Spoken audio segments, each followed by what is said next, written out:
মজার ব্যাপার হলো আপনার পুরো গল্পটা কেউ জানবে না, তবু জাজ করবে। আপনি চুপ থাকলে অ্যাটিটিউড ভাববে, না মিশলে অহংকার ভাববে, মিশুকে হলে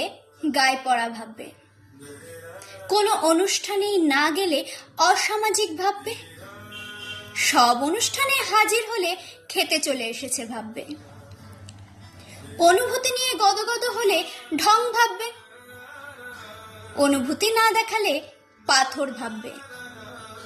পাবলিকলি ভালো কিছু করলে শো অফ ভাববে,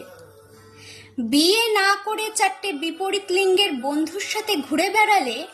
চরিত্রহীন ভাববে, বিয়ে করে 4টে বিপরীত লিঙ্গের বন্ধুর সাথে ঘুরে বেড়ালে আরো বড় চরিত্রহীন ভাববে, প্রেমিক বড় লোক হলে গোল্ড ডিগার ভাববে, দামি শাড়ি গয়না পরে ছবি দিলে বরের টাকায় ফুটানি করছে ভাববে, বাচ্চা না নিলে সমস্যা আছে ভাববে, হাত খুলে খরচ করতে জানলে টাকার গরম আছে ভাববে, খরচ না করলে কৃপণ ভাববে, দুঃখ ভুলে হাসি মুখে বেঁচে থাকলে অনুভূতিহীন ভাববে, দুঃখে ডুবে গেলে সিম্প্যাথি চাইছে ভাববে।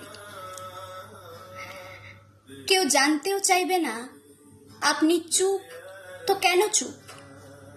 চোখে জল তো কেন জল, আর কাউকে বিশ্বাস করতে পারলেন না তো কেন পারলেন না,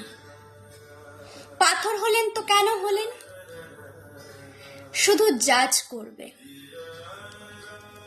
এরই মাঝে থাকতে হবে, নিজে যেমন ঠিক তেমন ভাবেই থাকতে হবে, একটু হেসে পাশ কাটিয়ে একটু মাথা উঁচু করে থাকতে হবে।